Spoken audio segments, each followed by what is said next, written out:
माझ्या महाराष्ट्रातील बांधवांनो, भगिनींनो आणि मातांनो, नमस्कार. जय महाराष्ट्र. बऱ्याच दिवसांनंतर किंवा बऱ्याच महिन्यांनंतर आपण भेटतो आहोत. पहिल्यांदाच एक खुलासा करतो की आजच्या माझ्या या फेसबुक लाईव्ह नंतर काही जण टीका करतील किंवा टिप्पणी करतील की मुख्यमंत्र्यांचा चेहरा पडलेला होता, त्यांचा आवाज असा भारदस्त किंवा नाकातला येत होता. तर साहजिकच आहे, त्याला कारण आजच सकाळी माझी जी कोविड टेस्ट केली ती कोविड टेस्ट पॉझिटिव्ह आलेली आहे. त्याच्यामुळे हा काही इतर कशाचाही दुष्परिणाम नाही, तर तो कोविडचा जो काही एक दुष्परिणाम असतो तो आहे. असो, बऱ्याच महिन्यांनंतर मी आपल्यासमोर आल्यानंतर नेमकं बोलणार काय आहे, बोलण्यासारख्या गोष्टी बऱ्याच आहेत. थोड्याफार मी आता बोलणारच आहे. हेही आपल्याला माहिती आहे की कोविडचा विषय निघाल्यानंतर कोविड काळामध्ये जी काही आपण लढाई कोविडबरोबर लढलो, प्रसंग बाका होता. मला तर प्रशासनाचा कसलाही अनुभव नव्हता आणि तशा त्या कठीण काळात म्हणजे कोणीही तोंड देऊ शकलेलं नव्हतं किंवा ज्यांच्या अनुभवाला हा कोविड आला नव्हता, अशा प्रशासन माहिती नसलेल्या माणसाच्या वाटेला पहिल्या 2-3 महिन्यातच कोविड आला. मला जे काही करायचं ते मी प्रामाणिकपणाने त्याही वेळेला केलं. कोविडपासून सावध कसं राहायचं, काय काय करायचं हे मी तुम्हाला का सांगतोय, कारण त्या दरम्यानच्या काळात जे काही सर्वे होत होते त्या सर्वेमध्ये देशातील सर्वोत्तम 5 टॉप मुख्यमंत्र्यांमध्ये तुमच्या सगळ्यांच्या मेहनतीमुळे आणि तुम्ही दिलेल्या सहकार्यामुळे महाराष्ट्राच्या मुख्यमंत्र्यांना तो एक त्याच्यामध्ये ती गणना केली गेली. साहजिकच आहे, आत्ताचा विषय कोविड हा जरी असला तरी तो विषय मी घेऊन तुमच्यासमोर आलेला नाही आहे. मी आलेलो आहे काही वेगळे मुद्दे घेऊन. जे काही मुद्दे गेल्या काही दिवसांपासून प्रसारमाध्यमातून आपल्यासमोर येत आहेत, मग ते शिवसेना आहे, ही शिवसेना बाळासाहेबांची आहे का, शिवसेनेने हिंदुत्व सोडलं आहे का, मग ही शिवसेना नेमकं कोण चालवतोय, मुख्यमंत्री भेटत का नाहीत, मुख्यमंत्री भेटत नव्हते, मुख्यमंत्री म्हणजे मी, हे गेल्या काही दिवसांपूर्वी सत्य होतं. ह्याचं कारण जी माझी शस्त्रक्रिया झाली होती तो अनुभव काय होता, त्या अनुभवाचं एक वर्णन नाही मी करत बसणार, पण त्याच्यानंतरचे 2-3 महिने हे फार विचित्र होते. मी कोणालाही भेटणं शक्य नव्हतं, म्हणजे भेटू शकत नव्हतो. म्हणून तो जो काळ होता तो मुख्यमंत्री कोणाला भेटत नाही हा मुद्दा बरोबर आहे. पण त्याच्यानंतर मी आता भेटायला सुरुवात केलेली आहे. जी जी काही कामं, बरं असंही नाही की मी भेटत नव्हतो म्हणजे कामं काही होत नव्हती. मी माझी पहिली कॅबिनेट मीटिंग ही हॉस्पिटलमध्ये बाजूच्या खोलीतनं अशीच ऑनलाईन केली होती आणि त्याच्यानंतर काम हे अव्यवहातपणे सुरू आहे. शिवसेना म्हणाल तर शिवसेना आणि हिंदुत्व हे दोन घट्ट एकमेकांमध्ये गुंफलेले जोडलेले हे शब्द आहेत. शिवसेना कदापि हिंदुत्वापासून आणि हिंदुत्व कदापि शिवसेनेपासून दूर होऊ शकत नाही. कारण शिवसेना प्रमुखांनी जो एक कानमंत्र दिलेला आहे की हिंदुत्व हा आमचा श्वास आहे. म्हणूनच गेल्या एक 8-15 दिवसापूर्वी आदित्य, एकनाथ शिंदे, त्यांच्याबरोबर आपले काही आमदार, खासदार, मंत्री हे अयोध्येला जाऊन आले. हिंदुत्वासाठी काय काय केले, कोणी कोणी काय काय केले हेही बोलण्याची आत्ता वेळ नाही आहे. पण हिंदुत्वाबद्दल मी विधानसभेत, विधिमंडळात बोलणारा कदाचित पहिला मुख्यमंत्री असेल. मग नेमकं झालंय काय, ही शिवसेना कोणाची आहे? काही जण असं आरोप करतायत की किंवा असं भासवण्याचा प्रयत्न करतायत की आता काय बाळासाहेबांची शिवसेना राहिली नाही. ठीक आहे ना, बाळासाहेबांची शिवसेना आणि आत्ताच्या शिवसेनेत फरक काय नेमका? असं काय मी नेमकं केलेलं आहे की शिवसेना ही बाळासाहेबांच्या विचारापासून दूर जात चाललेली आहे? त्यावेळेला जे विचार होते तेच आपण पुढे नेत आहोत. बरं, त्याच्यानंतर म्हणजे आपल्यातून बाळासाहेब 2012 साली गेले. 2014 साली आपण एकाकी लढलो होतो. तेव्हाही आपण हिंदूच होतो, आत्ताही हिंदूच आहोत, उद्याही हिंदूच राहणार आहोत. मुद्दा, विचार हा तोच राहणार आहे, तोच असणार आहे. पण 2014 साली सुद्धा जी लढलेली शिवसेना होती आणि जिने एकट्याच्या ताकदीवरती प्रतिकूल परिस्थितीत 63 आमदार निवडून आणले आणि ते 63 आमदार आल्यानंतर त्यातले काही नंतर जे मंत्री झाले ती सुद्धा शिवसेना बाळासाहेबांच्या नंतरची शिवसेना होती. आणि त्याच्यानंतरची आत्तापर्यंतची वाटचाल म्हणजे मग मी आता गेली 2.5 वर्ष मी स्वतः मुख्यमंत्री आहे. माझ्यासोबत पहिल्या आणि आत्ताच्या मंत्रिमंडळातले जे काही सहकारी आहेत ते सुद्धा त्याच बाळासाहेबांच्या शिवसेनेतले सहकारी आहेत. म्हणजेच काय की पहिल्या प्रथम शिवसेना हिंदुत्व, शिवसेना कोणाची, शिवसेनेने हिंदुत्व सोडले का, शिवसेना बाळासाहेबांची राहिली नाही का, मग आम्हाला ती बाळासाहेबांची शिवसेना पाहिजे. मग मधल्या काळामध्ये जे काय सगळं मिळालं ते बाळासाहेबांनंतरच्या शिवसेनेने दिलं, हे मी म्हणेन कृपा करून लक्षात ठेवा. मग आता मुद्दा काय आहे की सध्या राज्यामध्ये काय चाललेलं आहे. आपल्याला सर्वांना कल्पना आहे की शिवसेनेचे काही आमदार गायब, अमुक गायब, तमुक गायब, गेले कुठे. पहिले सुरतला गेले, त्याच्यानंतर आता म्हणतात गुवाहाटीला गेले. आता त्यातल्या काही आमदारांचे आपल्याला फोन येत आहेत, आम्हाला इकडे आणले गेले, आम्हाला परत यायचंय. आपल्यामध्ये इथे असलेल्या आमदारांना काही फोन येत आहेत. मला त्याच्यामध्ये जायचंच नाहीये. हे जे माझं मनोगत आहे ती मी अवघ्या 5 मिनिटात संपवणार आहे. आणि ते एवढ्यासाठी की काल परवा जी आपली एक निवडणूक झाली विधान परिषदेची, त्या विधान परिषदेच्या निवडणुकीच्या आदल्या दिवशी हॉटेलमध्ये सगळे आपले आमदार होते. मी तिकडे गेलो आणि म्हटली काय परिस्थिती, ही कोणती लोकशाही, ज्यांना आपण आपलं मानतो, शिवसैनिक मरवर मारतात, राबतात, निवडून देतात. जनता सुद्धा शिवसेनेच्या विचारावरती विश्वास ठेवून त्यांना निवडून देते. आणि आपली माणसं ह्यांना सुद्धा आपल्याला एकत्र ठेवावं लागतात का. अरे हा कुठे गेला बघा, तो कुठे गेला बघा. मग मध्येच कोणतरी गायब होतो, कुठे गेला होता, नाही मी जरा बाथरूमला गेलो होतो. म्हणजे बाथरूमला गेला तरी संशय. म्हणजे बाथरूमला म्हणजे असं म्हणतात की शंका ठीक आहे, पण लघुशंकेला गेला तरी शंका. ही कुठली ही शाही, ही अशी लोकशाही काय मला आवडणारी आणि पटणार नाही. आणि मला वाटतं बाळासाहेबांनाही पटत नव्हतं आणि आपल्यालाही पटणार नाहीये. मला एक मुद्दा काय सांगायचा आहे की मला कशाचाही अनुभव नसताना जे काय घडलं, मी इच्छेपेक्षा जिद्दीने करणारा माणूस आहे. इच्छा असो वा नसो, पण एकदा जबाबदारी अंगावर आली तर ती जबाबदारी मी पूर्ण जिद्दीने पार पाडण्याचा प्रयत्न करतो. आणि त्याच जिद्दीने मी शिवसेना प्रमुखांना दिलेलं वचन पूर्ण करणारच हा निश्चय मनाशी बाळगून रणांगणात उतरलो. त्यावेळेला मी आपल्या समोर आलो होतो, आज सुद्धा समोर आलेलो आहे. कोणताही अनुभव नव्हता. आपल्याला तेव्हा नाईलाज झाला, वेगळा मार्ग पत्करावा लागला. काँग्रेस आणि राष्ट्रवादी हे गेले 25-30 वर्ष आपण त्यांच्या विरोधात, ते आपल्या विरोधामध्ये हे लढत आलेलो आहोत. मग त्याच्यानंतर हे जे काय घडलं हे सर्वांना माहिती आहे की काँग्रेस आणि राष्ट्रवादीने, विशेषतः पवार साहेबांनी, ती बैठक आमची तिन्ही पक्षाची झाली. त्या बैठकीमध्ये सगळं ठरलं. आणि ते ठरल्यानंतर मला त्यांनी सांगितलं की उद्धव जरा 1 मिनिट बोलायचं आहे.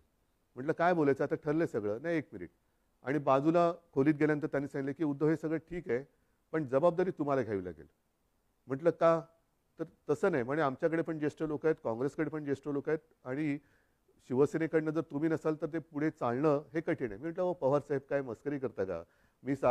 मी आत्तापर्यंत महापालिकेत सुद्धा महापौर जिंकल्यानंतर अभिनंदन करायला जातो. म्हणजे साधा महापालिकेत न गेलेला माणूस मुख्यमंत्री कसा होणार. ते नाही नाही तुम्हाला हे करावं लागेल. ठीक आहे, जिद्द केली, जिद्द. मग पवार साहेबांनी, सोनिया गांधींनी विश्वास टाकला माझ्यावरती. सोनियाजी सुद्धा मध्ये मध्ये कधीतरी आपुलकीने फोन करत असतात, विचारत असतात. एक गोष्ट लक्षात घ्या की कोणताही अनुभव नसलेला माणूस इकडे बसवणं, त्याच्या मागे नुसता स्वार्थ हा विचार नाहीये. पण एक राजकारण म्हटल्यानंतर राजकारण कुठेही कसंही वळण घेऊ शकतं, पण त्या वळणाला सुद्धा अर्थ पाहिजे. उगाच काहीतरी रडकुंडीचा घाट जो म्हणतो ना, तिकडनं पोलादपूर पासून आपल्या ह्याला महाडपासून वरती महाबळेश्वरला जाताना रडकुंडीचा घाट, जो वळण वळण वळण वळण म्हणजे गाडी चालवता चालवता गाडीचा चालक हा रडकुंडीला येतो. तसं हे वळणदार राजकारण कोणाच्याच उपयोगाचं नाहीये. आजपर्यंत ह्या सगळ्यांनी मला खूप सहकार्य केलेलं आहे. प्रशासनाने तर कमाल केलेली आहे. प्रशासनाने तर मला सांभाळत काय योग्य काय अयोग्य हे सुद्धा सांगण्याचा प्रयत्न केलेला आहे. आज मी नेमकं काय बोलणार आहे, मला दुःख कशाचं झालेलं आहे, आश्चर्य कशाचं वाटलेलं आहे, धक्का कशाचा बसलेला आहे की काँग्रेस आणि राष्ट्रवादी म्हणाली की आम्हाला मुख्यमंत्रीपदी उद्धव ठाकरे नकोत. तो त्यांचा विचार आहे. दोन्ही पक्ष स्वतंत्र आहेत. ठीक आहे, सत्तेच्या तडजोडीसाठी आपण एकत्र आलो होतो असं जे काही इतर जण म्हणतायत, त्यांच्याप्रमाणे सत्तेच्या साठी आपण एकत्र आलो होतो. पण आज सुद्धा सकाळी कमलनाथजींनी मला फोन केला होता. कालच सकाळी शरद पवारजींनी फोन केला. मला म्हणाले उद्धव आम्ही तुमच्या सोबत आहोत. हा त्यांच्या भरोश्याचा विषय. पण त्यांनी भरोसा माझ्यावरती ठेवल्यानंतर माझ्याच लोकांना जर मी मुख्यमंत्रीपदी नको असेल तर काय करायचं, हा मोलाचा प्रश्न आहे. माझीच लोक म्हणत असतील की ते ठीक आहे, त्यांना हवे असतील पण आम्हाला तुम्ही नको. मग मला हेच म्हणायचं आहे की समजा माझ्या लोकांना, म्हणजे मी माझं म्हणतोय ते मला आता माझं आपलं मानतात की नाही मला माहिती नाही, कारण ते माझ्या समोर नाहीयेत. तर तुम्ही इथे येऊन बोलायला काय हरकत होती? सुरतला जाऊन बोलण्यापेक्षा, आणखीन कुठेतरी जाऊन बोलण्यापेक्षा सरळ समोर यायचं आणि सांगायचं की उद्धवजी, तुम्ही कारभार करायला नालायक आहात. हे कोविडच्या काळातले टॉप 5 वगैरे सोडून द्या, आम्हाला तुम्ही मुख्यमंत्रीपदी नको. ठीक आहे, चला मी उठतो.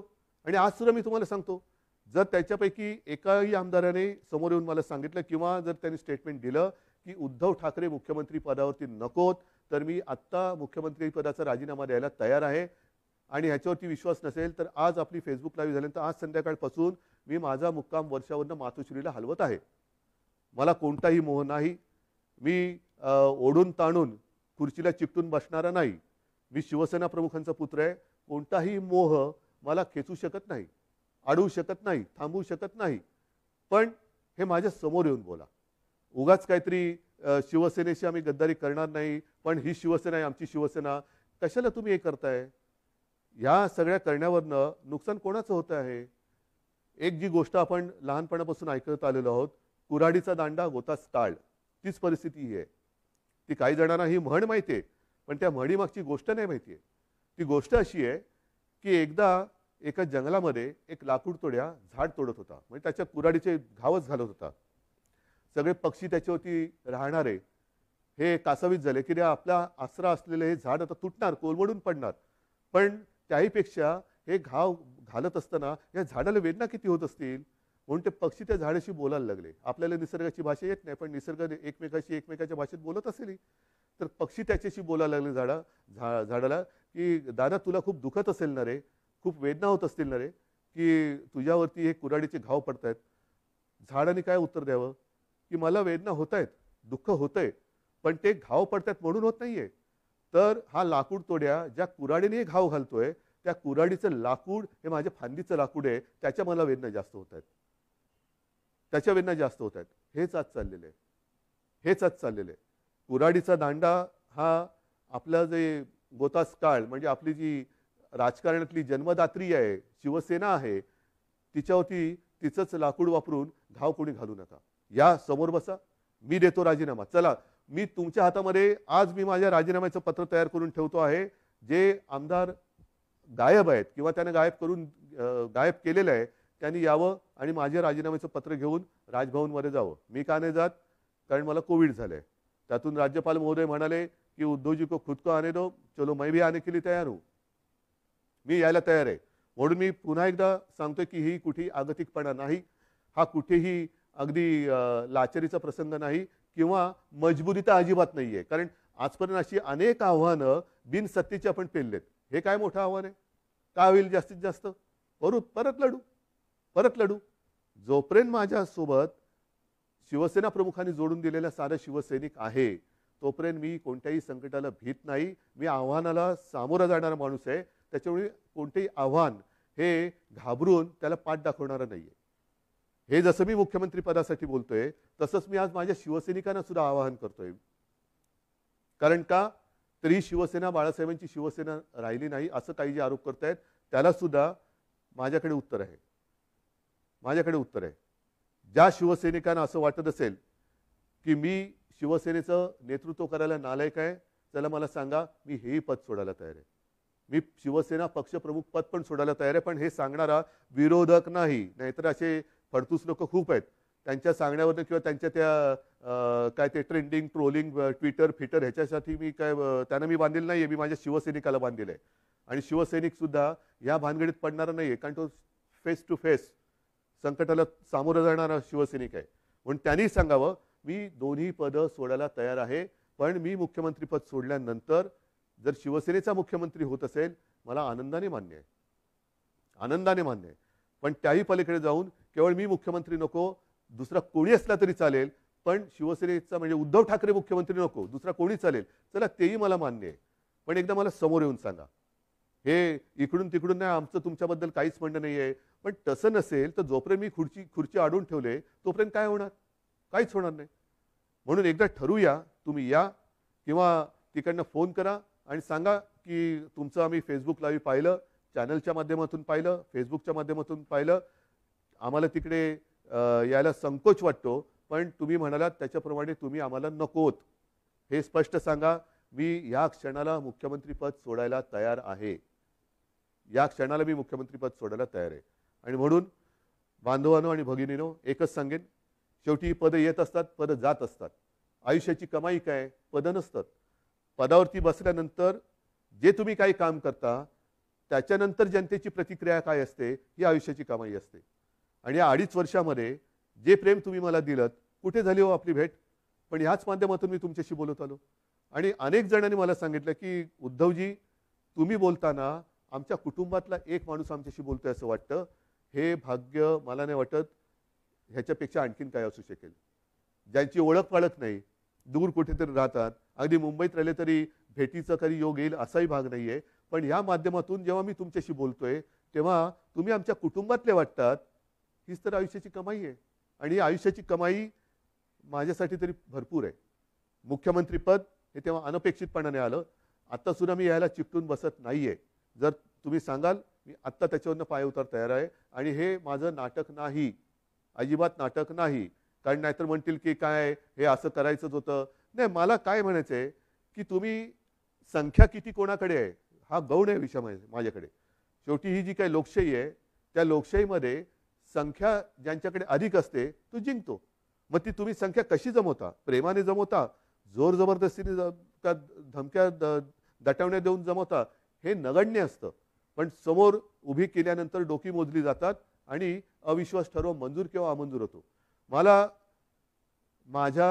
मी ज्यांना माझे मानतो त्यांच्यापैकी किती जण तिकडे गेलेत, किती जण माझ्या विरुद्ध मतदान करतील? नाही. एकाने जरी माझ्या विरुद्ध मतदान केलं तरी ते माझ्यासाठी लाजिरवाणी गोष्ट आहे. आणि म्हणून मला हे एकही मत माझ्यावरती त्यांना अविश्वास ठराव दाखवण्याची वेळ येऊ नये म्हणून त्यांनी मला सांगावं.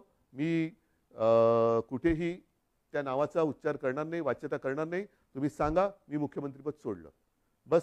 ह्याच्यावर आणखीन काय सांगू? मी माझं मन घट्ट करून तयारीने बसलेलो आहे. मात्र बांधवांना आणि भगिनींना एकच सांगेन की जे प्रेम तुम्ही आजपर्यंत दिलं, उद्या मी सांगितलेलंच आहे की मुख्यमंत्रीपदी माझी राहायची अजिबात इच्छा नाही.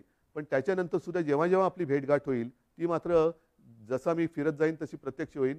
तेव्हा मात्र तुम्ही हे दाखवत असलेलं प्रेम हे सदैव असंच कायम ठेवा, एवढीच विनंती करतो. धन्यवाद. जय हिंद, जय महाराष्ट्र.